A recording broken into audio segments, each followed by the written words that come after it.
pada pagi hari ini dengan tema damai sejahtera dari Allah. Kita akan bangkit berdiri, kita akan mengambil waktu untuk bersaat teduh.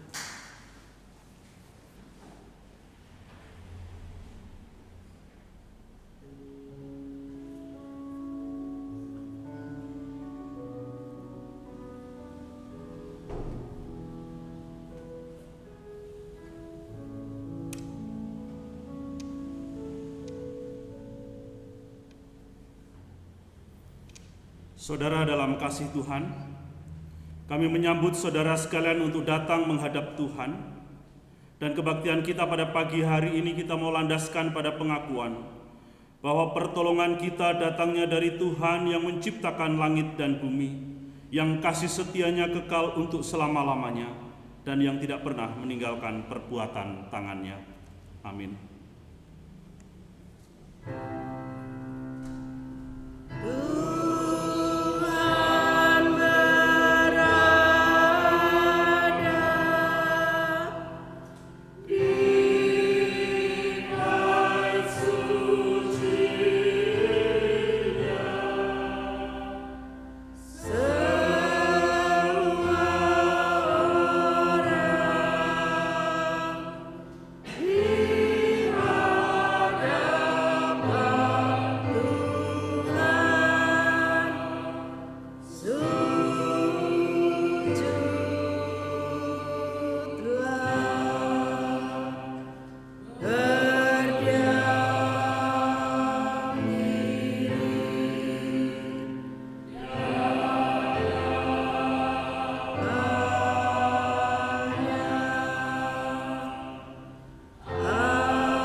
Firman Allah berkata, malaikat itu kepada mereka, jangan takut, sebab sesungguhnya aku memberitakan kepadamu kesukaan besar untuk seluruh bangsa.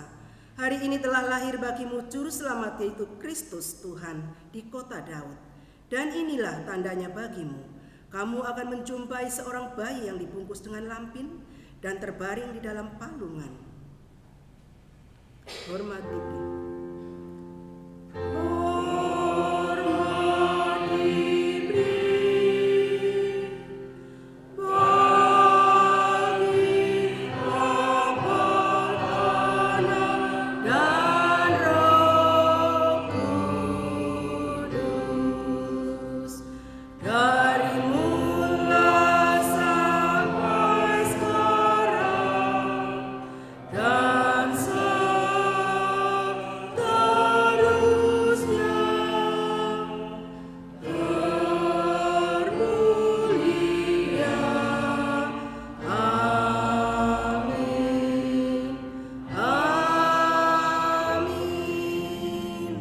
Pembacaan bersama yang terambil di dalam kasih karunia dan kebenaran.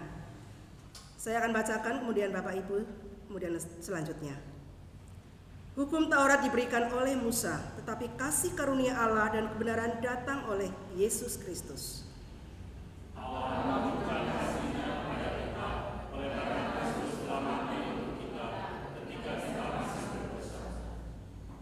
Waktu kamu hamba dosa, kamu bebas dari kebenaran.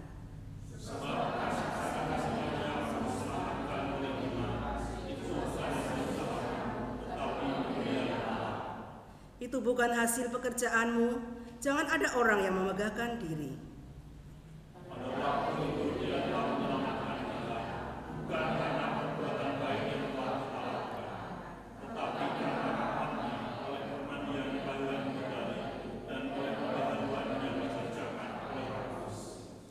Yang sudah dilimpahkannya kepada kita oleh Yesus Kristus, Juru Selamat kita. Supaya kita sebagai orang yang dibenarkan oleh kasih karunia-Nya berhak menerima hidup yang kekal sesuai dengan harapan kita.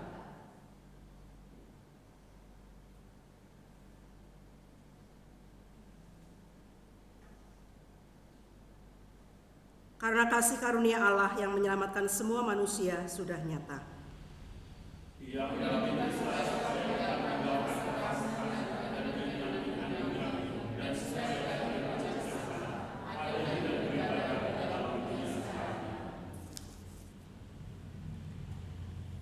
Kasih Allah tak terduga, kasih Allah begitu besar. Kasih-Nya lebih tinggi dari bintang, lebih dalam dari lautan.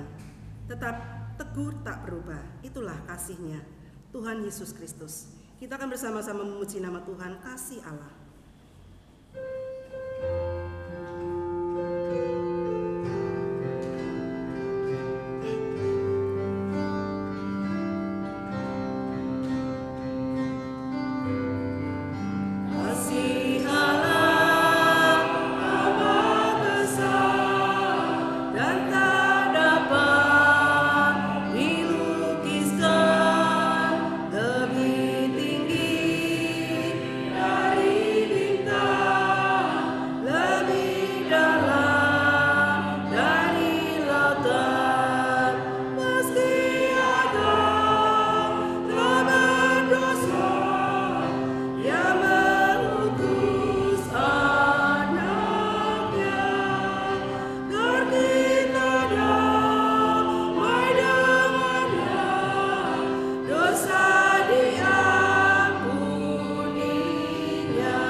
Bersama-sama menyerahkan ibadah kita akan berdoa yang akan dipimpin oleh Evangelis Rita. Kami persilakan.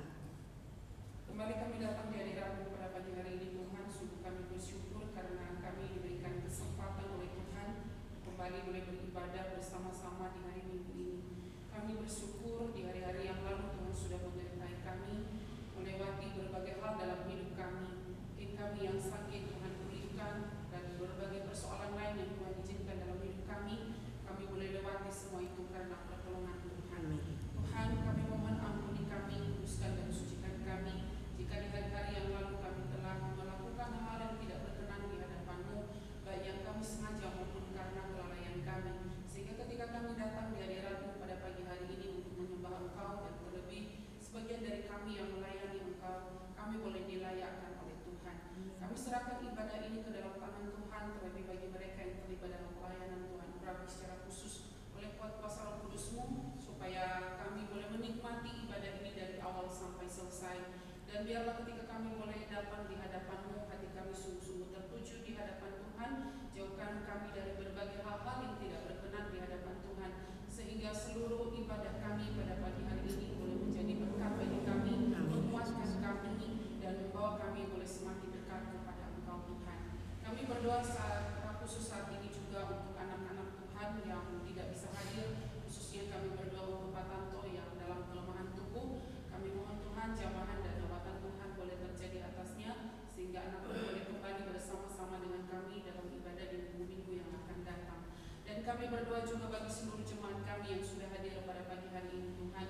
Engkau tahu setiap beban dan pergumulan persoalan hidup yang mungkin saat ini sedang mereka hadapi. Kami mohon Tuhan berikan mereka jalan keluar, berikan kekuatan dan terlebih pertolongan dari kuat kuasa Roh Kudus-Mu, agar mereka tetap boleh bersama bersama-sama memiliki pengharapan kepada Tuhan dalam setiap persoalan yang mereka hadapi. Dan terlebih kami mohon jalan keluar daripada Tuhan boleh nyata bagi mereka. Dan kami berdoa juga bagi jemaat kami yang pada pagi hari ini tidak hadir, mungkin dengan sengaja mereka tidak mau datang Tuhan. Kami mohon biarlah Roh Kudus-Mu yang mengetuk hati pintu hati mereka, agar di waktu-waktu yang akan datang mereka boleh bersama-sama dengan kami dalam setiap ibadah yang ada. Kami secara khusus berdoa juga untuk persiapan Natal yang sudah semakin dekat, khususnya kami berdoa untuk Natal Youth pada hari Sabtu dan juga Natal Sekolah Minggu pada minggu depan.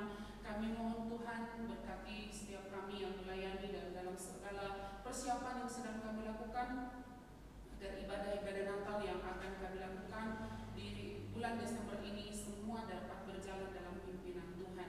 Dan juga untuk ibadah malam Natal dan Natal pada 24-25, biarlah Tuhan juga Engkau berkati agar semua ibadah ini sungguh kami dapat mempersembahkan yang terbaik kepada Tuhan. Terima kasih Bapak, dan kami juga tak lupa berdoa untuk bangsa dan negara kami, khususnya untuk pemilu yang sudah semakin dekat. Kami mohon biarlah keamanan boleh tetap ada di tengah-tengah bangsa kami, dan kami juga rindu Tuhan Engkau berikan kami pemimpin yang terbaik yang sesuai dengan kehendak Tuhan bagi bangsa kami. Terima kasih Tuhan, dan sekali lagi kami serahkan ibadah ini ke dalam tangan Tuhan. Mohon Tuhan pimpin dari awal pertengahan sampai selesai. Di dalam nama Tuhan Yesus Kristus kami suka berdoa. Amin. Terima kasih.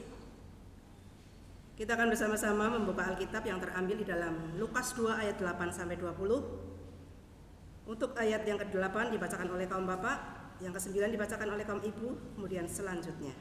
Kami persilakan. Di daerah itu ada gembala-gembala yang tinggal di padang menjaga kawanan tanah mereka pada waktu berbuka.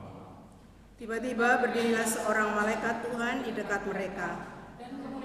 Tuhan sinar meliputi mereka, dan mereka sangat ketakutan. Lalu kata malaikat itu kepada mereka, "Jangan takut, sebab sesungguhnya aku memberitakan kepadamu kesukaan besar untuk seluruh bangsa. Hari ini telah lahir bagimu Juru Selamat, Yesus Kristus, Tuhan kota Daud. Dan inilah tandanya bagi kamu. Kamu akan menjumpai seorang bayi dibungkus dengan lapin dan terbaring di dalam palungan." Dan tiba-tiba tampaklah bersama-sama dengan malaikat itu sejumlah besar bala tentara surga dan memuji Allah, katanya, "Kemuliaan bagi Allah di tempat yang maha tinggi, dan damai sejahtera di bumi di antara manusia yang berkenan kepadanya." Setelah malaikat-malaikat itu meninggalkan mereka dan kembali ke surga, gembala-gembala itu berkata seorang kepada yang lain, "Marilah kita pergi ke Betlehem untuk melihat apa yang seperti yang diberitahukan Tuhan kepada kita." Lalu mereka cepat-cepat berangkat dan menjumpai Maria dan Yusuf dan bayi yang sedang berbaring di dalam palungan. Mereka memberitahukan apa yang telah dikatakan pada mereka tentang anak itu. Dan semua orang yang mendengarnya heran tentang apa yang dikatakan gembala-gembala itu kepada mereka. Tetapi Maria menyimpan segala perkara itu di dalam hatinya dan merenungkannya. Maka kembalilah gembala-gembala itu sambil memuji dan memuliakan Allah, karena segala sesuatu yang mereka dengar dan mereka lihat, semuanya sesuai dengan apa yang telah dikatakan kepada mereka. Sekian pembacaan firman Tuhan, kami persilakan duduk kembali. Sama-sama kita akan memberikan yang terbaik untuk Tuhan sambil memuji nama Tuhan. Dengar malaikat nyanyi.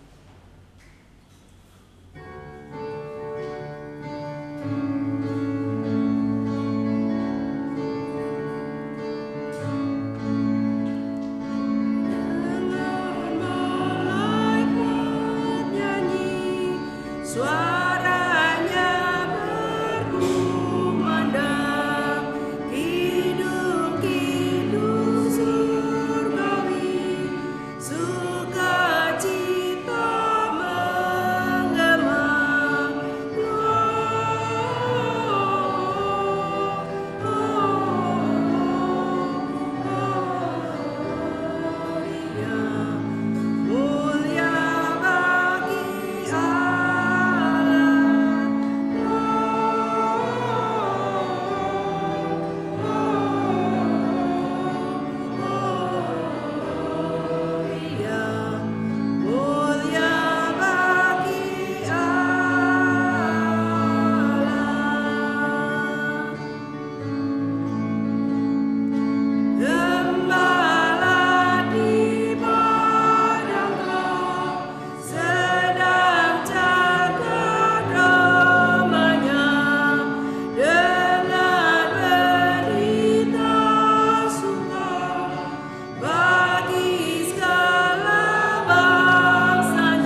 kepada Tuhan, doa syukur yang akan dipimpin oleh Bu Rasini, kami persilakan.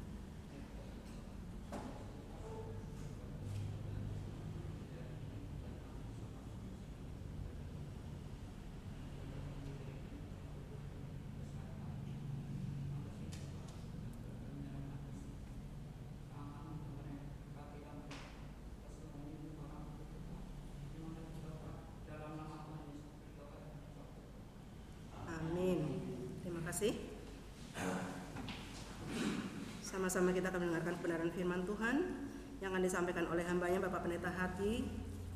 Kita akan menyerahkan kepada Tuhan, arahkanlah hati kita, buka mata hati kita, telinga untuk menerima dan mendengarkan kebenaran firman Tuhan. Kita akan memuji nama Tuhan, buka mataku Tuhan. Dinyanyikan oleh kaum Bapak dulu.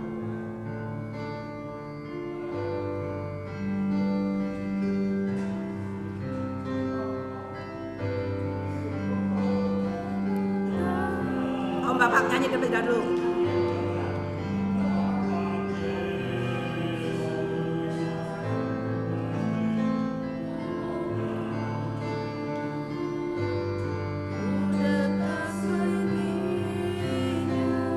Kaum ibu, buka telingaku, agar ku tanpa dengar,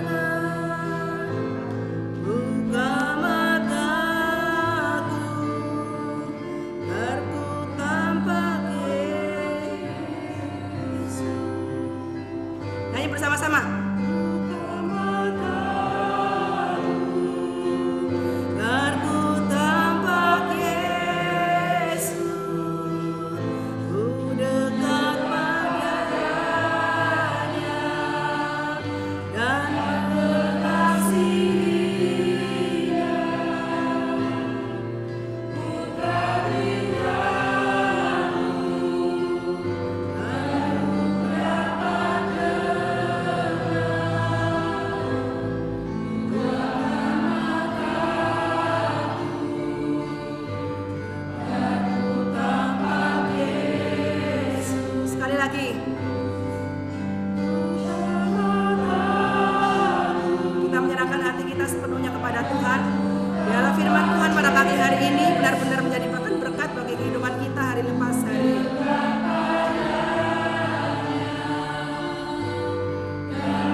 Mari kita berdoa.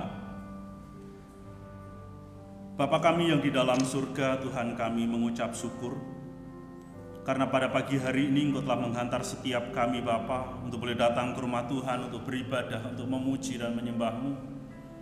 Kiranya Tuhan, segala sesuatu yang kami kerjakan di hadapan-Mu, kami melakukannya dengan ketulusan dan hanya berpusat kepada-Mu. Kami bersyukur Tuhan jika di tengah-tengah ibadah ini kami boleh kembali membaca kebenaran firman Tuhan yang akan kami renungkan. Kiranya Engkau menolong kami, sebagaimana lagu yang kami nyanyikan Tuhan, agar kami mau membuka hati kami, membuka telinga kami untuk mendengarkan akan kebenaran firman-Mu, supaya kami dapat memahami dan mengerti kebenaran firman, sehingga dalam hidup kami boleh menjadi pelaku-pelaku firman-Mu. Terima kasih Bapa, dan kiranya Engkau juga mengurapi hamba-Mu yang penuh dengan kelemahan dan keterbatasan ini untuk menyampaikan sabda Tuhan pada pagi hari ini. Di dalam nama Tuhan kami Yesus kami berdoa dan bersyukur. Amin. Shalom Bapak Ibu yang dikasihi oleh Tuhan. Minggu pagi ini kita bersyukur karena kita boleh sama-sama memasuki dalam minggu Advent yang kedua, di mana kita akan bersama-sama berbicara tentang ataupun merenungkan tema yaitu damai sejahtera dari Allah. Damai sejahtera dari Allah. Bapak Ibu yang dikasihi oleh Tuhan, dunia ataupun kebanyakan orang berpikir dan berpendapat jika damai sejahtera atau kedamaian itu akan diperoleh saat seseorang ataupun saat kita ataupun orang yang berpendapat itu memiliki segalanya yang ada di dalam dunia ini, misalkan punya harta yang banyak, punya jabatan ataupun pangkat. Dan itu adalah pandangan secara umum, orang akan merasakan kedamaian kalau segala sesuatu di dalam hidupnya sudah tercukupi dengan harta kekayaan yang dia peroleh. Nah, sehingga ada begitu banyak orang dengan berbagai macam cara dan upaya menghalalkan segala cara untuk mendapatkan harta maupun juga jabatan. Tetapi pertanyaannya, benarkah orang-orang yang hidup di dalam gelimangan harta dan juga jabatan itu mereka ada di dalam kedamaian? Secara kasat mata segala mereka begitu wow gitu ya. Tetapi ketika kita tahu bahwa di balik segala sesuatu yang dia miliki, ternyata dia memperolehnya dengan cara-cara yang tidak benar, cara-cara yang tidak berkenan kepada Tuhan. Apalagi kalau sudah kesandung masalah hukum dan lain sebagainya. Membuat kita menjadi geleng-geleng. Oh, ternyata tidak seindah kelihatannya. Itu bagi yang punya harta dan jabatan. Bagaimana yang punya harta tetapi nggak punya jabatan? Mungkin dengan para bisnismen begitu ya, berbisnis dengan berbagai macam cara untuk ngumpulin harta kekayaan, tetapi juga pusing. Ya mungkin ada pinjaman di bank dan lain sebagainya. Kemudian juga target tidak memenuhi kriteria dan lain sebagainya, sehingga membuat tidak damai. Sementara orang yang lain juga berpendapat merasakan kedamaian ataupun ketenangan itu ketika bisa naik gunung, ya. Karena dengan naik gunung itu bisa menikmati alam, kemudian di sana juga bisa menciptakan ataupun menikmati suasana yang begitu damai. Tetapi benarkah orang yang pergi naik gunung ataupun hiking ke tempat-tempat yang sepi, yang sunyi, mereka menemukan kedamaian di sana? Beberapa hari yang lalu mungkin, asumsi saya, ada puluhan anak-anak muda yang sedang naik ke Gunung Merapi yang ada di daerah Sumatera. Sampai di puncak gunung mereka nari-nari, ada videonya begitu ya, mereka joget-joget. Karena mungkin sukacita, mereka senang udah sampai ke atas gunung. Tapi tidak seberapa lama gunung itu meletus. Dan belasan di antara mereka juga ada yang meninggal. Dan yang selamat pun dalam kondisi yang cukup mengenaskan. Karena kena wedus gembel atau awan panas atau abu panas itu. Ternyata di sana tidak ada yang namanya kedamaian juga. Ada juga seorang bapak namanya Abah Jajang. Dia tinggal di tengah sawah, dia mendirikan sebuah rumah di sana, dia tinggal bersama dengan istrinya. Dan rumah itu menghadap ke sebuah gunung. Dan di gunung itu ada air terjun. Namanya air terjun atau curug Citambur yang ada di Kabupaten Cianjur. Dia hidup dengan kesederhanaannya sebagai orang kampung, sebagai seorang petani, dengan menikmati alam yang begitu indah. Bahkan ada yang mengatakan itu adalah surga, dalam tanda kutip, surga dunia.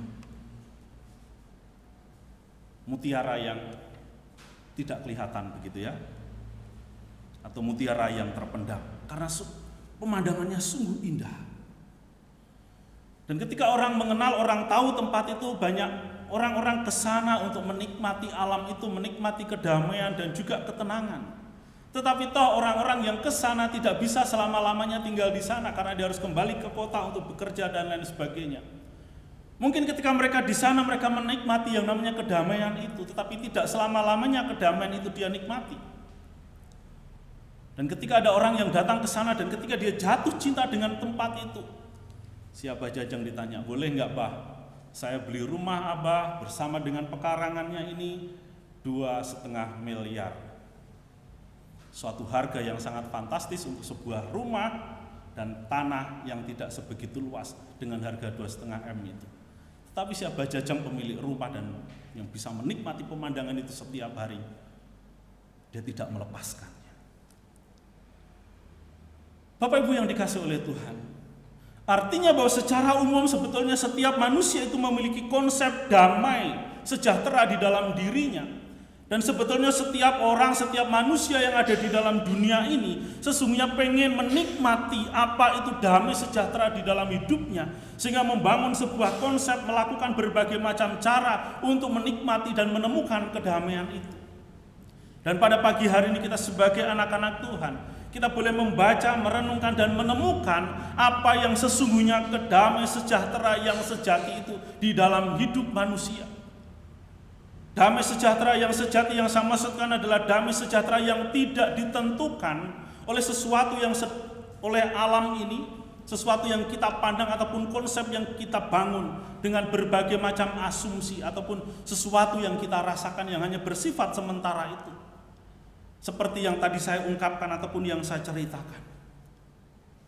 Di dalam perikop yang kita baca, di mana di dalam Lukas pasal 2 ayat 8 sampai 20 menceritakan tentang berita Natal, tentang berita damai sejahtera yang daripada Allah.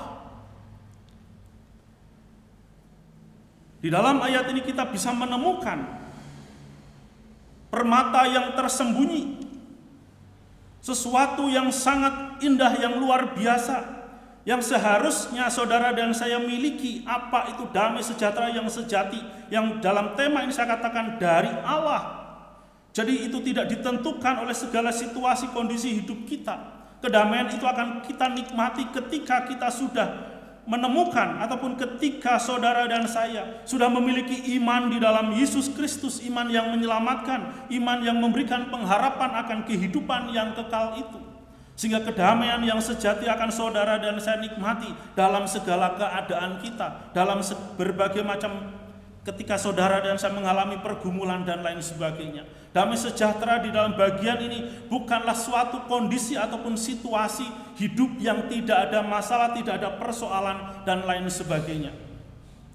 Sekalipun itu semuanya ada, masalah, persoalan, sakit, penyakit itu ada, itu tidak akan mengurangi, itu tidak akan mengganggu perasaan damai sejahtera yang saudara dan saya miliki ketika kita menemukan damai sejahtera yang dari Allah itu. Ketika saudara dan saya memiliki kedamaian yang dari Allah tersebut.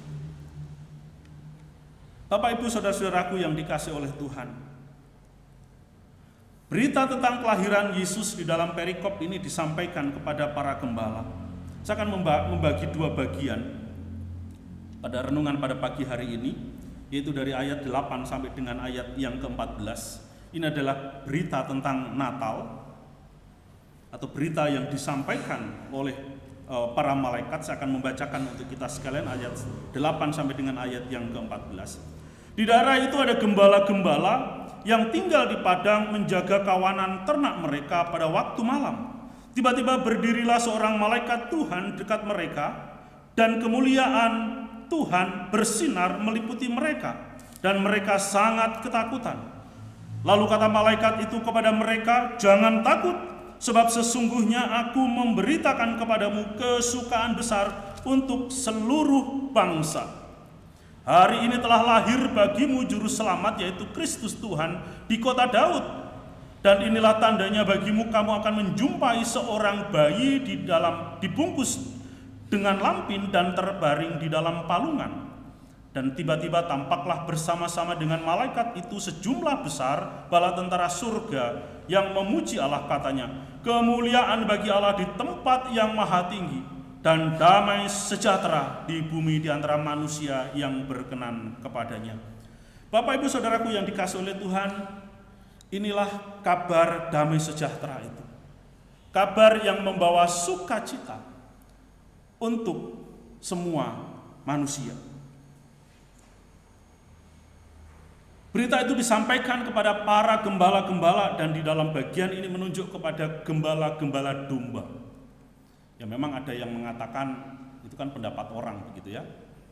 Belum tentu mereka ini gembala-gembala domba, bisa juga gembala babi, gembala sapi, gembala unta, gembala keledai dan lain sebagainya. Tetapi ketika saya menyelidiki, di dalam bahasa Inggrisnya itu menunjuk kepada shepherd ataupun gembala domba. Karena di dalam bahasa Inggris itu gembala itu dibedakan. Gembala sapi itu apa, gembala kambing itu apa, gembala domba itu apa, gembala babi itu apa. Nah, di dalam bagian ini diterjemahkan adalah gembala domba. Dan hampir semua teolog menyepakati bahwa mereka adalah gembala-gembala domba. Kenapa demikian, Bapak Ibu yang dikasihi oleh Tuhan? Ada salah satu tradisi Yahudi yang mengatakan bahwa ada kepercayaan bahwa Mesias itu akan muncul dari Magdal. Magdal itu artinya menara kawanan domba. Dan menara ini berdiri dekat Bethlehem di jalan menuju Yerusalem. Nah, domba-domba yang merumput ataupun yang digembalakan di area ini atau di dekat menara tersebut bukanlah domba biasa, melainkan domba-domba yang dipakai khusus untuk korban di bait Allah. Jadi gembala-gembala ini adalah mereka yang bertugas mengawasi domba-domba tersebut. Ini adalah domba-domba yang istimewa yang memang dikhususkan untuk dikorbankan, untuk dibawa, dipersembahkan. Nah, kemudian selain itu berkaitan dengan gembala-gembala ini adalah sebuah profesi yang boleh dikatakan profesi yang sederhana, profesi yang tidak dilirik oleh orang, profesi yang ya terpaksa begitu ya. Menjadi gembala itu sesuatu pekerjaan yang terpaksa karena mereka harus mengawasi domba-domba milik majikannya. Dan kita tahu konteks gembala-gembala pada zaman itu harus mempertaruhkan nyawa mereka untuk menggembalakan domba-domba tersebut. Harus berhadapan dengan serigala, dengan beruang, harimau, dan lain sebagainya, dengan binatang-binatang buas yang dapat mengancam keselamatan domba tersebut. Kemudian selain itu, gembala-gembala biasanya adalah orang-orang yang memang hidup di dalam garis kemiskinan, di bawah kemiskinan. Sehingga untuk mencukupi hidupnya, para gembala ini seringkali melakukan satu tindakan-tindakan yang misalkan merampok, merampas, dan lain sebagainya. Itu kita bisa lihat ketika Daud dalam pelariannya, itu bersama dengan orang-orang yang bermasalah, yang sebetulnya mereka bisa merampok untuk memenuhi kebutuhan hidup mereka. Dan ketika Nabal yang punya domba peliharaan yang begitu banyak digembalakan di dekat tempat pelarian Daud itu, ya semuanya aman-aman saja. Sebetulnya Daud dan orang-orang yang bersama-sama dengan dia yang penuh dengan masalah itu bisa saja dalam tanda kutip bisa mengambil ataupun merampok ataupun bisa mengambil domba milik Nabal tersebut yang digembalakan begitu ya. Tetapi mereka tetap menjaga keamanan itu, mereka tidak melakukan itu. Tetapi yang pasti bahwa image gambaran tentang profesi sebagai gembala itu adalah satu pekerjaan yang rendah. Para gembala adalah orang-orang yang tidak dianggap, orang-orang yang tidak dihargai, orang-orang yang dianggap kelas bawah. Mereka dianggap sebagai budak, sehingga segala sesuatu yang mereka katakan orang tidak bisa mempercayainya. Orang tidak mudah percaya dengan apa yang dikatakan oleh para gembala. Gembala adalah orang-orang yang sederhana. Para gembala di bagian ini adalah orang-orang yang tidak pernah meneliti yang namanya perbintangan. Mereka tidak pernah mencari ataupun memikirkan tentang Mesias, Sang Juru Selamat. Bahkan mereka juga tidak menyelidiki kitab suci, kitab Taurat, dan lain sebagainya. Mereka hanya berfokus, bertugas melakukan pekerjaannya, yaitu menggembalakan domba. Tetapi kita bisa melihat di dalam bagian yang pertama, di dalam Lukas, pasal 2 ayat 8 sampai 20 ini, bahwa Injil yang pertama yang disampaikan oleh malaikat itu disampaikan kepada para gembala. Pemberitaan Injil yang dilakukan oleh malaikat itu disampaikan kepada orang-orang, yaitu para gembala yang dianggap masyarakat secara umum mereka adalah orang yang hina. Orang yang sebetulnya tidak membutuhkan keselamatan di dalam kehidupan mereka. Karena mereka tidak memikirkan bagaimana nasib hidupnya ke depan. Orang yang tidak pernah berpikir tentang teologi dan lain sebagainya. Mereka hanya mengerjakan apa yang menjadi bagian mereka, menjadi yang fokus. Dengan status mereka sebagai seorang gembala. Tetapi justru pada orang-orang yang dipandang hina, justru kepada orang-orang yang dianggap rendahan inilah Injil itu diberitakan. Natal itu disampaikan. Dan di dalam ayat yang ke-8 tadi dikatakan,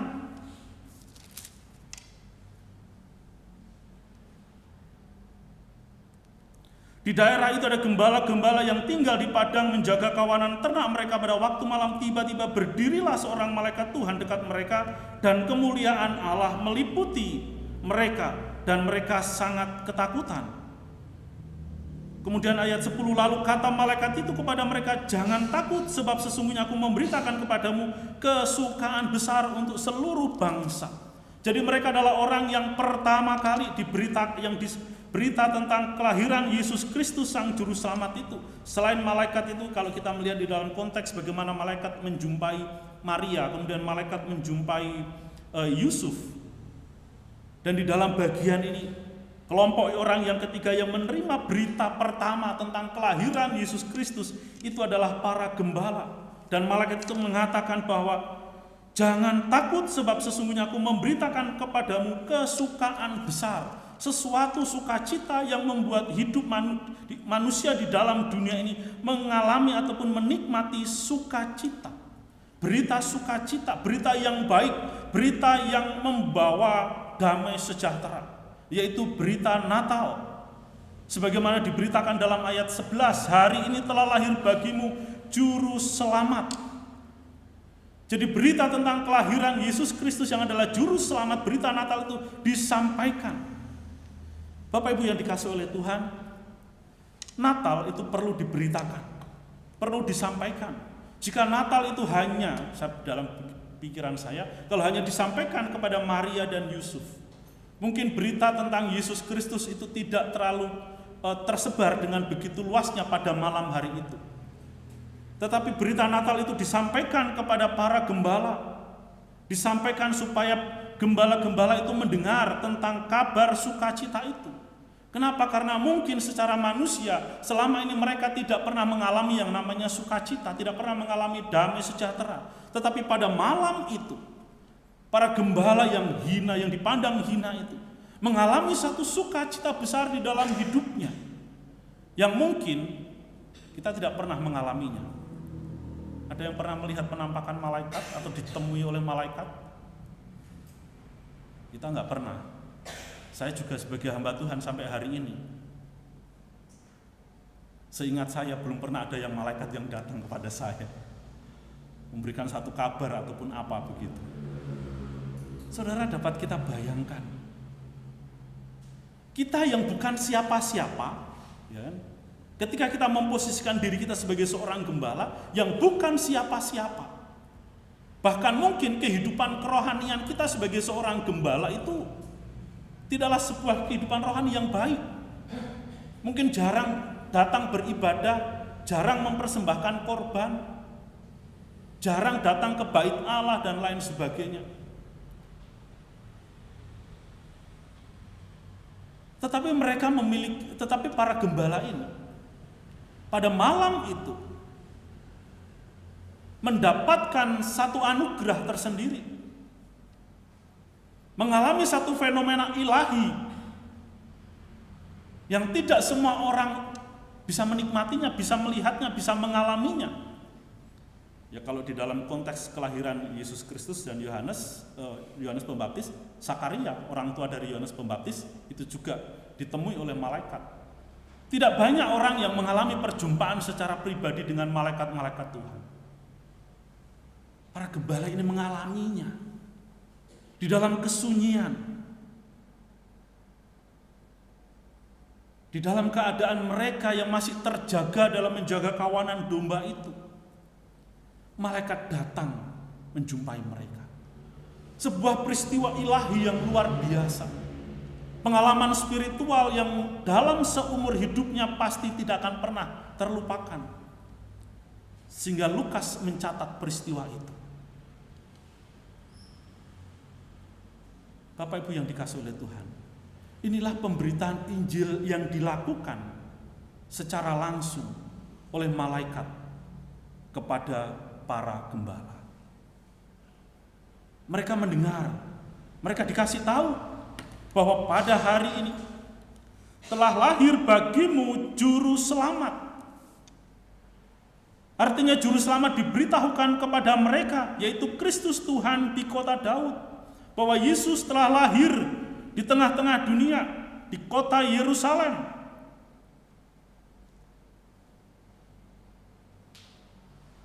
Kemudian, berita itu bukan hanya sekedar berita, tetapi ada sebuah kalimat perintah yang ada di dalam ayat 12. Diberi tanda, dan inilah tandanya bagimu, kamu akan menjumpai seorang bayi dibungkus dengan lampin dan terbaring di dalam palungan. Jadi saudara, berita itu bukan hanya sekedar berita, tetapi berita itu diperjelas. Tandanya, kamu akan menjumpai seorang bayi yang terbaring, terbungkus lampin, terbaring di dalam palungan. Tentunya kalau kita melihat di dalam konteks itu mungkin ada begitu banyak palungan, ada begitu banyak kandang-kandang domba di sana. Dan setelah berita itu disampaikan, tiba-tiba tampaklah bersama-sama dengan malaikat itu sejumlah besar bala tentara surga yang memuji Allah. Paduan suara, banyak mengatakan ini adalah paduan suara malaikat yang sedang memuji Allah. Nah, saudara-saudaraku yang dikasihi oleh Tuhan, pengalaman spiritual inilah yang perlu saudara dan saya alami dalam hidup kita. Tetapi yang saya maksudkan adalah bukan mengalami perjumpaan dengan malaikat itu, tetapi mengalami perjumpaan secara pribadi dengan Yesus Kristus, yang adalah Tuhan dan Juru Selamat di dalam kehidupan kita. Allah yang Maha Kuasa itu datang ke dalam dunia ini. Dia berinkarnasi menjadi manusia. Dia mengambil rupa manusia. Dia menjadi sama seperti saudara dan saya. Dia dilahirkan dari rahim perempuan, sama seperti saudara dan saya, yang dilahirkan dari rahim ibu kita masing-masing. Allah menjadi sama dengan manusia, masih mengalami pertumbuhan, ya sebagaimana kita, mulai dari lahir bayi, kita diasuh oleh orang tua kita, merasakan yang namanya sakit penyakit, mengalami pergumulan, mengalami berbagai macam persoalan. Tuhan menjadi sama seperti kita. Dia mau merasakan apa yang saudara dan saya alami, bahwa ketika saudara dan saya masih hidup di dalam dosa, kita tidak pernah menikmati ataupun mengalami yang namanya damai sejahtera itu. Oleh sebab itu, ketika berita itu disampaikan bahwa ada kesukaan besar karena Juru Selamat telah lahir, menunjukkan bahwa tanpa Juru Selamat di dalam hidup saudara dan saya tidak akan pernah ada yang namanya sukacita yang sejati. Dalam hidup saudara dan saya tidak pernah mengalami yang namanya damai sejahtera yang sejati. Karena sukacita dan damai sejahtera yang sejati itu sumbernya dari Allah. Karena Juru Selamat itu telah datang. Artinya saudara dan sebagai manusia yang berdosa memiliki pengharapan itu. Pengharapan untuk bebas dari kuasa dosa. Saudara dan saya memiliki pengharapan terlepas dari hukuman maut. Saudara dan saya memiliki pengharapan dibebaskan dari kuasa dosa, sehingga membuat hidup kita itu damai sejahtera. Kita mengalami damai sejahtera ketika kita tidak berdosa, ketika kita menjauhkan diri dari perbuatan-perbuatan dosa. Karena saya yakin setiap kita yang sudah pengalaman, yang sudah ataupun yang punya pengalaman berbuat dosa, ada damai enggak? Ketika kita berbuat dosa, ada damai enggak di dalam hati kita, dalam hidup kita? Kita akan terus-menerus dikejar oleh rasa bersalah. Kita akan terus-menerus dikejar oleh rasa ketakutan. Nah, oleh sebab itu, tadi saya katakan bahwa ketika seseorang itu ingin mendapatkan harta kekayaan dengan menghalalkan segala cara, dengan cara-cara yang tidak benar, mereka tidak mengalami kedamaian. Mereka tidak mengalami sukacita di dalam hidupnya, sekalipun hidupnya berkecukupan. Sehingga ketika mereka menghadapi masalah, mereka menyelesaikan dengan cara-cara yang tidak benar.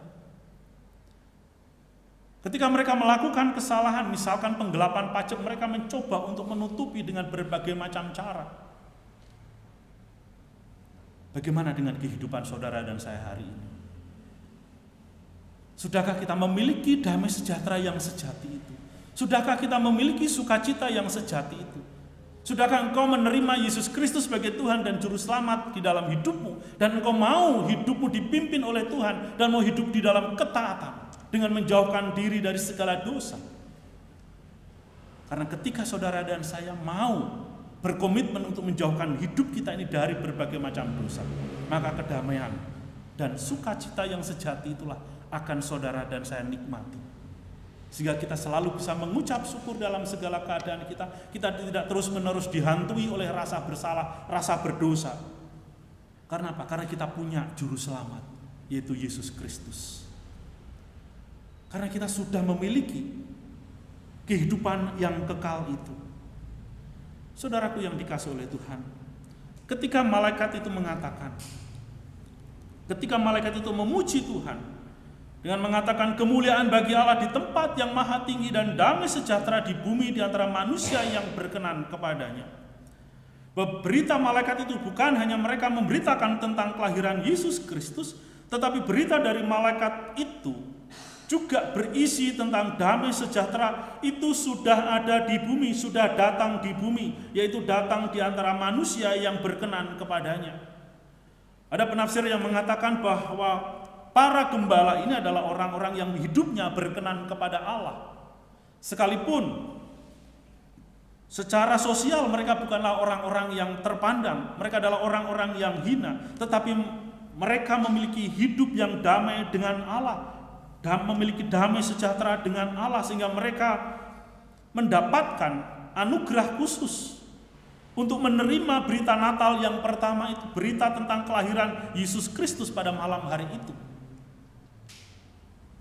Nah, saudaraku yang dikasihi oleh Tuhan, damai sejahtera inilah yang harus saudara dan saya miliki. Damai dan sejahtera yang daripada Allah. Karena dengan damai, dengan hidup damai ini, kita akan menikmati sukacita bersama-sama dengan Tuhan. Apa yang dimaksudkan dengan damai di sini? Damai adalah suatu keadaan atau kehidupan kita yang berdamai dengan hati kita, damai dalam hati kita sebagai orang percaya. Kita merasakan kedamaian itu dalam hati kita. Ini hanya bisa kita rasakan, orang lain tidak tahu bagaimana perasaan kita. Tetapi ketika saudara dan saya sudah di dalam Tuhan, kita memiliki damai dalam hati kita. Sekalipun tadi saya katakan, mungkin hidup kita tidak baik-baik saja, mengalami berbagai macam persoalan dan pergumulan. Karena damai sejahtera yang daripada Allah itu tidak meniadakan masalah dan persoalan dalam hidup kita. Tapi ketika masalah persoalan itu Tuhan izinkan, kita tetap memiliki damai sejahtera. Itu adalah damai sejahtera yang dimiliki oleh orang yang percaya kepada Tuhan. Kemudian, damai sejahtera yang dimaksudkan di antara manusia yang berkenan adalah damai manusia seorang dengan yang lain. Artinya ketika saudara dan saya sudah mengalami ataupun sudah didamaikan ataupun menikmati kedamaian itu, maka kita harus memiliki juga hidup yang damai seorang dengan yang lain. Artinya bahwa saudara dan saya ketika memiliki damai yang sejati dari Allah itu, maka kita tidak lagi bermusuhan ataupun memusuhi orang-orang yang ada di sekitar kita. Kita tidak menaruh rasa curiga, rasa bermusuhan dengan orang lain yang ada dalam rumah kita, dengan tetangga kita, dengan saudara kita, dengan orang-orang yang kita kenal maupun juga orang-orang yang tidak kita kenal. Kita tidak memusuhi mereka dan tidak bermusuhan dengan mereka. Oleh sebab itu, pada pagi hari ini saya mau bertanya, apakah Bapak, Ibu, Saudara memiliki damai yang demikian? Perasaan damai, di mana kita tidak memusuhi orang-orang yang ada di sekitar kita, tidak punya musuh. Itulah damai yang sejati. Kemudian, damai yang sejati yang Tuhan berikan, itu adalah keadaan damai antara kita, antara manusia dengan Allah. Hidup kita diperdamaikan dengan Allah. Ketika saudara dan saya sudah menerima Yesus Kristus sebagai Tuhan dan Juru Selamat pribadi, hidup kita diperdamaikan dengan Allah. Dan konsekuensinya adalah orang yang sudah didamaikan dengan Allah, maka dia akan berdamai dengan dirinya sendiri dan dia juga akan memiliki kedamaian bersama dengan orang-orang lain. Jadi perasaan damai ataupun keadaan damai dalam diri kita, itu yang ketiga hal itu tidak dapat dipisahkan. Orang yang hidupnya sudah didamaikan dengan Allah, maka dia akan damai dengan dirinya sendiri, dan dia juga damai dengan sesamanya. Gak punya musuh. Betapa enaknya hidup kita, betapa damainya hidup kita. Karena orang yang masih dikuasai dosa, dia tidak bisa berdamai dengan Allah. Orang yang masih dikuasai oleh dosa, ia tidak bisa damai dengan dirinya sendiri. Orang yang masih hidup di dalam dosa tidak bisa berdamai dengan sesamanya. Oleh sebab itu, saudaraku yang dikasihi oleh Tuhan, damai sejahtera yang Tuhan berikan itu hanya ada di dalam iman kepada Yesus Kristus. Dan Yesus telah lahir ke dalam dunia ini juru selamat bagi saudara dan saya. Kemudian bagian yang kedua, yaitu ayat 15 sampai dengan ayat yang ke-20. Saya akan bacakan untuk setiap kita. Setelah malaikat-malaikat itu meninggalkan mereka dan kembali ke surga, gembala-gembala itu berkata seorang kepada yang lain, "Marilah kita pergi ke Bethlehem untuk melihat apa yang terjadi di sana, seperti yang diberitahukan Tuhan kepada kita." Lalu mereka cepat-cepat berangkat dan menjumpai Maria dan Yusuf dan bayi itu yang sedang berbaring dalam palungan. Dan ketika mereka melihatnya, mereka memberitahukan apa yang telah dikatakan kepada mereka tentang anak itu. Dan semua orang yang mendengarnya heran tentang apa yang dikatakan gembala-gembala itu kepada mereka. Tetapi Maria menyimpan segala perkara itu dalam hatinya dan merenungkannya. Maka kembalilah gembala-gembala itu sambil memuji dan memuliakan Allah karena segala sesuatu yang mereka dengar dan mereka lihat, semuanya sesuai dengan apa yang telah dikatakan kepada mereka. Bapak Ibu yang dikasihi oleh Tuhan, kita bisa melihat bahwa seseorang yang menerima berita Injil, yang menerima kabar sukacita, seseorang yang mendapatkan kasih dan anugerah Tuhan, mendapatkan kasih karunia Tuhan, itu tidak bisa tinggal diam di dalam hidupnya. Demikian juga para gembala-gembala ini. Ketika mereka mendengar berita tentang kelahiran Yesus Kristus Sang Juru Selamat itu, mereka merespon. Mereka menanggapinya dengan serius, dengan sungguh-sungguh. Padahal sebagai gembala-gembala domba, sebagai orang-orang yang tadi saya katakan orang-orang yang hina, secara sosial mereka orang-orang yang tidak dianggap. Bisa saja mereka itu acuh tak acuh, tidak peduli dengan apa yang disampaikan oleh malaikat itu kepada mereka. Mereka punya alasan untuk tidak percaya dengan apa yang dikatakan oleh malaikat itu, berkaitan dengan keadaan mereka sebagai orang-orang yang sederhana. Atau bisa juga mereka beralasan, "Aku masih menjaga dombaku. Ngapain kita pergi mencari bayi itu? Untuk apa? Toh tidak ada faedahnya buat kita." Mereka bisa memiliki berbagai macam alasan untuk tidak merespon berita itu. Atau responnya, "Wow, itu tadi luar biasa. Malaikat datang menyinari kita. Wow, luar biasa. Paduan suara malaikat yang menggema. Sungguh luar biasa, indah sekali paduan suaranya." Hanya sekedar kagum.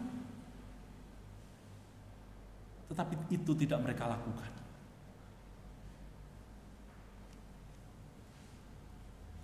Mereka meresponi apa yang disampaikan oleh para malaikat itu.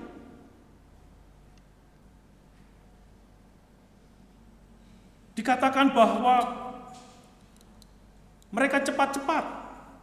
Di dalam ayat yang ke-16, ayat yang ke-15 bagian B, "Marilah kita pergi ke Bethlehem untuk melihat apa yang terjadi di sana seperti yang dikatakan Tuhan kepada kita."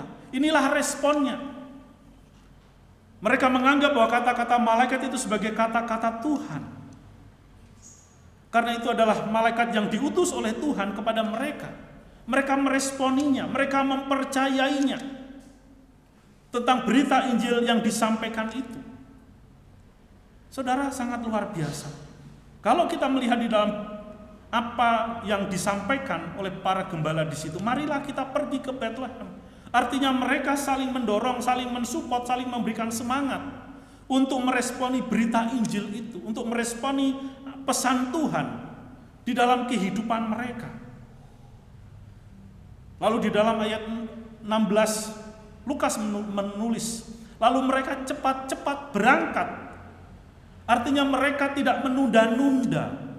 Mereka tidak menunggu waktu. Sebetulnya secara logika, secara manusia, kenapa nggak nunggu besok? Kenapa pada malam itu mereka cepat-cepat? Dikatakan mereka cepat-cepat artinya tidak menunda-nunda. Saudaraku yang dikasihi oleh Tuhan, ini adalah sebuah respon yang baik. Respon yang harus saudara dan saya teladani di dalam kehidupan kita sebagai orang Kristen. Karena hari ini banyak orang ketika mereka mendengar Injil, mendengar bahwa Yesus telah lahir datang sebagai Tuhan, menjadi Tuhan dan Juru Selamat, bodoh amat. Ketika Injil itu diberitakan kepada orang-orang yang belum mengenal Kristus, tidak semua orang mau menerimanya. Bodoh amat dengan beritamu. Masa ada manusia, ada Allah jadi manusia? Bagaimana mungkin Tuhan itu jadi manusia? Tuhan itu tidak berwujud dan lain sebagainya. Bagaimana Tuhan itu diperanakkan? Karena Tuhan itu tidak beristri dan dia tidak beranak. Dengan berbagai macam alasan menolak tentang kelahiran Yesus Kristus. Oleh sebab itu ketika saudara dan saya mau meresponi berita Injil itu adalah anugerah yang harus terus-menerus saudara dan saya hidupi. Demikian juga ketika kita datang beribadah, mendengarkan khotbah. Apakah kita mau mendengarkan, menyediakan telinga kita baik-baik, waktu kita dengan sungguh-sungguh, duduk dengan tenang mendengarkan apa yang disampaikan oleh hamba Tuhan, tentang berita firman Tuhan yang disampaikan. Lalu sepulang dari gereja kita mempraktekkan firman itu, menghidupi firman itu. Ataukah ketika kita datang ke gereja hanya sebagai rutinitas, oh ya orang Kristen datang ibadah ke gereja, kalau enggak nanti aku dikunjungin sama Pak Hadi, ditanyain kenapa minggu lalu enggak datang. Saudara, bukan itu maksudnya.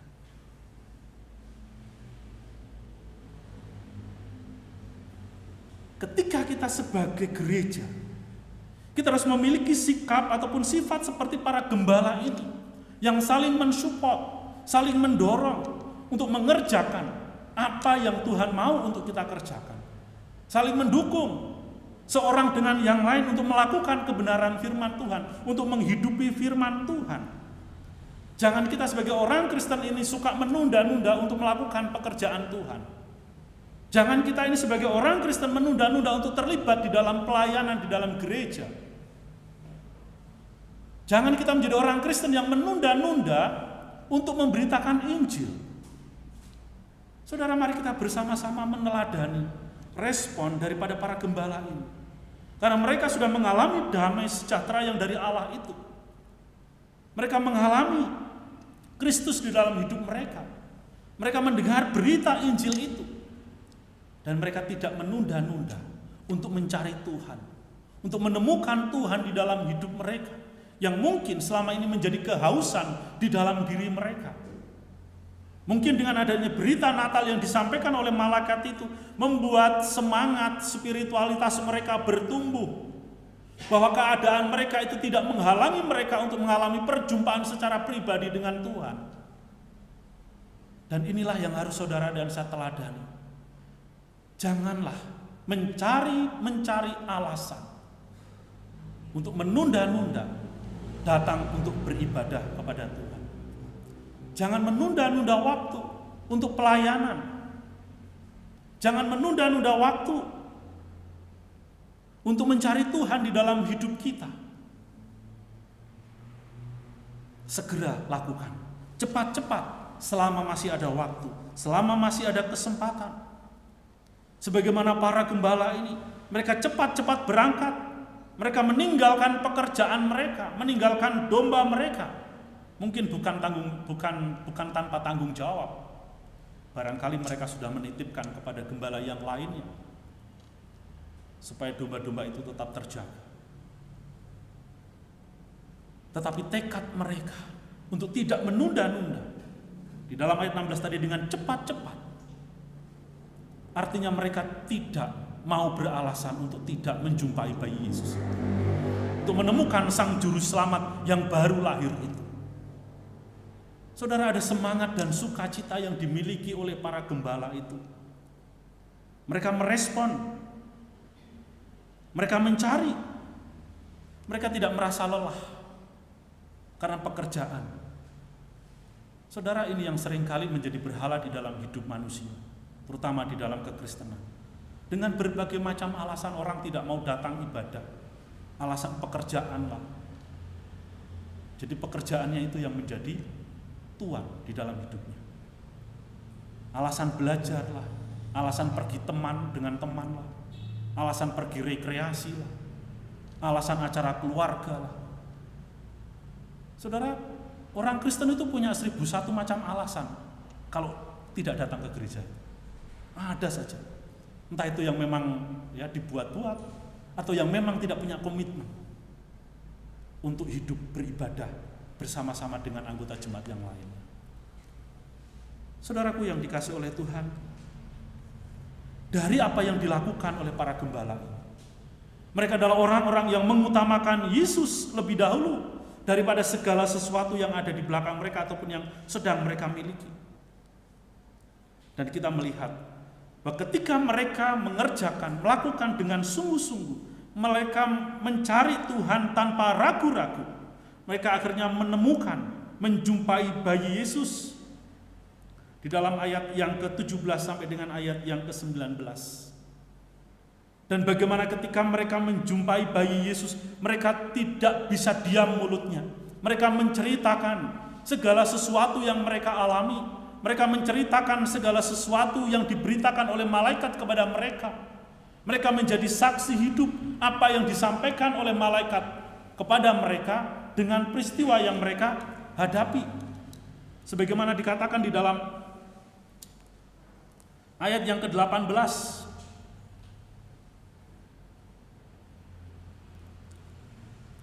Dan semua orang yang mendengarnya heran tentang apa yang dikatakan gembala-gembala itu kepada mereka. Jadi ketika mereka menjumpai bayi Yesus itu, mereka nggak bisa diam. Ada yang bergejolak di dalam dirinya. Seseorang yang sudah mengalami Tuhan, orang yang percaya kepada Tuhan, orang yang sudah mendapatkan damai sejahtera yang daripada Tuhan itu, mereka terus-menerus menceritakan pengalaman rohani mereka, pengalaman hidup mereka bersama-sama dengan Tuhan. Ketika mereka menjumpai orang-orang yang ada di kandang, misalkan berjumpa dengan Yusuf dan Maria, mereka menceritakan itu. Kemudian ketika mereka pulang, ayat yang ke-20, maka kembalilah gembala-gembala itu sambil memuji dan memuliakan Allah karena segala sesuatu yang mereka dengar, mereka lihat, semuanya sesuai dengan apa yang telah dikatakan kepada mereka. Jadi Bapak Ibu yang dikasih oleh Tuhan, pengalaman iman di dalam hidup seseorang yang sudah mengalami perjumpaan dengan Yesus itu punya satu tujuan, bahwa orang yang sudah diselamatkan oleh Tuhan, orang yang sudah mengalami damai sejahtera yang daripada Tuhan, hidupnya adalah untuk memuliakan Tuhan. Bagaimana yang dilakukan oleh para gembala tadi? Mereka kembali sambil memuji dan memuliakan Allah. Inilah hidup saudara dan saya. Ketika kita sudah ditebus oleh Yesus, ketika damai sejahtera karena kita memiliki pengharapan akan hidup yang kekal itu sudah ada di dalam hidup kita, maka kehidupan kita hari ini harus kita pakai, kita gunakan untuk memuji dan memuliakan Allah. Itulah tujuan hidup orang Kristen. Apa tujuan hidupmu? Tujuan hidupku adalah aku mau memuliakan Allah. Bagaimana caranya? Engkau sudah ditebus. Engkau adalah milik Tuhan. Hiduplah untuk Tuhan. Hiduplah taat dan setia kepada Tuhan. Lakukan kebenaran firman Tuhan. Hidupi firman Tuhan itu di dalam hidupmu. Supaya melalui kehidupanmu, nama Tuhan dipermuliakan. Melalui kehidupanmu, orang bisa mengenal Kristus yang hidup di dalam hidupmu. Kiranya Tuhan memberkati. Amin. Mari kita berdoa.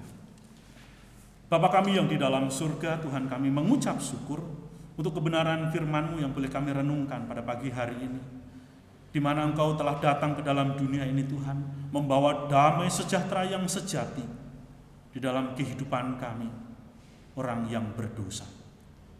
Terima kasih Bapa untuk berita Natal yang telah Engkau sampaikan kepada para gembala, yang pada pagi hari ini ketika kami membacanya, kami diingatkan kembali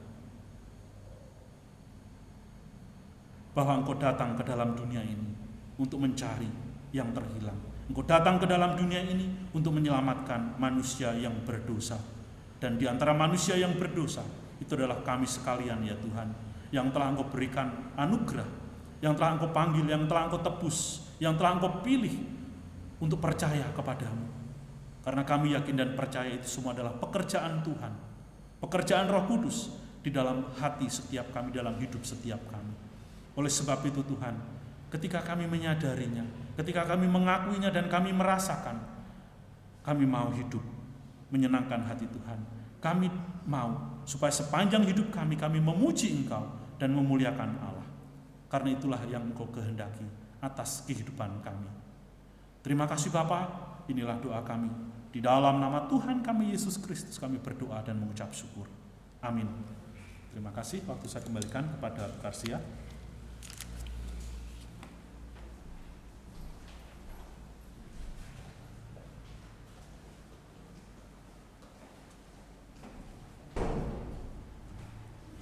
Puji Tuhan untuk firman-Nya yang sudah kita dengar. Firman Tuhan pagi ini boleh menguatkan, membuka hati kita untuk kita menerima, untuk kita mendapatkan damai sejahtera dari Allah. Kiranya firman Tuhan pada pagi hari ini boleh menjadikan kekuatan bagi kehidupan kita hari lepas hari, untuk kita tetap setia bersandar kepada Tuhan. Kami mengucapkan terima kasih kepada hamba-Nya Bapak Pendeta Hadi yang sudah menyampaikannya. Tuhan memberkati pelayanan dan juga keluarganya. Untuk meresponi firman Tuhan, kita akan memuji nama Tuhan, damai yang sempurna, sambil memberikan persembahan yang kedua.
Berdiri, kita akan bersama-sama mengikrarkan iman kita kepada Tuhan melalui pengakuan iman rasuli. Aku percaya kepada Allah, Bapa yang Maha Kuasa, Khalik langit dan bumi, dan kepada Yesus Kristus, Anaknya yang tunggal Tuhan kita, yang dikandung daripada Roh Kudus, lahir dari anak darah Maria, yang menderita sengsara di bawah pemerintahan Pontius Pilatus, disalibkan, mati dan dikuburkan, turun ke dalam kerajaan maut. Pada hari yang ketiga, bangkit pula dari antara orang mati, naik ke surga, duduk di sebelah kanan Allah, Bapa yang Maha Kuasa, dan dari sana Ia akan datang untuk menghakimi orang yang hidup dan yang mati. Aku percaya kepada Roh Kudus, gereja yang kudus dan am, persekutuan orang kudus, pengampunan dosa, kebangkitan tubuh, dan hidup yang kekal. Amin. Segala puji dan hormat kita kembalikan kepada Tuhan. Kita akan menutup ibadah kita pada pagi hari ini, memuji nama Tuhan, doksologi. Setelah itu kita akan menerima berkat Tuhan yang akan disampaikan oleh Bapak Pendeta Hadi. Puji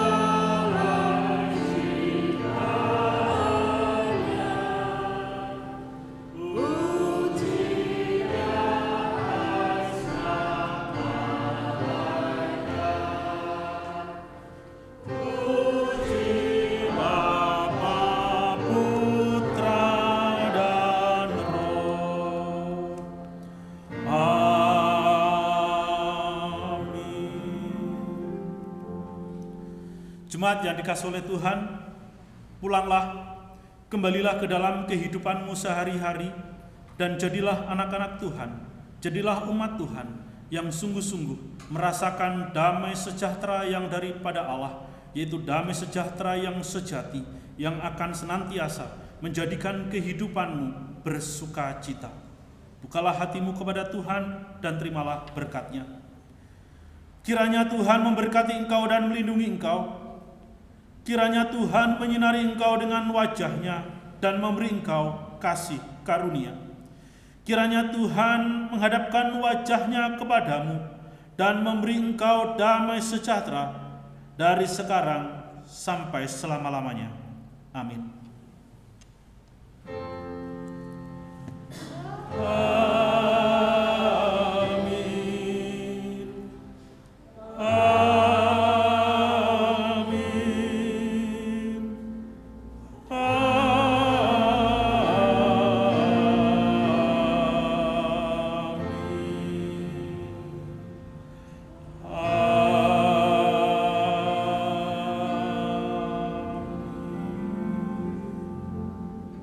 Silakan jemaat duduk kembali, mengambil waktu teduh, ibadah kita selesai, Tuhan memberkati.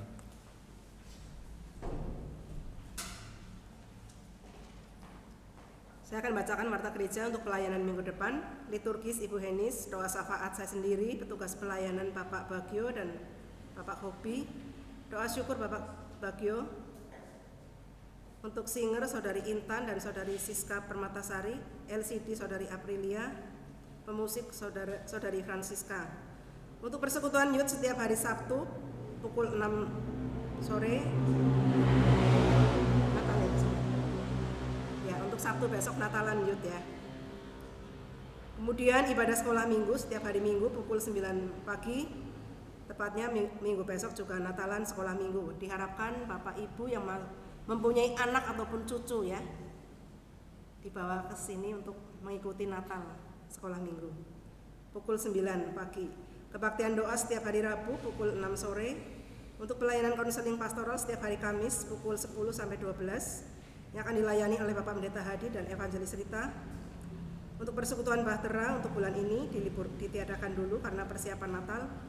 Kemudian untuk hari Senin tanggal 18 Desember masih ada Christmas Carol ya di keluarga Bapak Pendeta Hadi, tepatnya pukul 5 sore seperti biasa ya.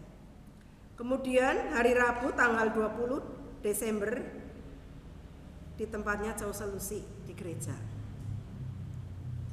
Kemudian untuk amplop persembahan Natal yang sudah diisi bisa diserahkan kepada Jauh Selusi, yang belum mendapatkan bisa meminta kepada majelis.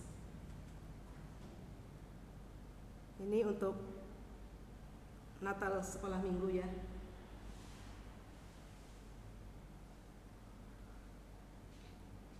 Ada warta tambahan, Jose? Oke, tidak ada. Kita akan bersama-sama menyanyi lagu Immanuel sambil berjabat tangan.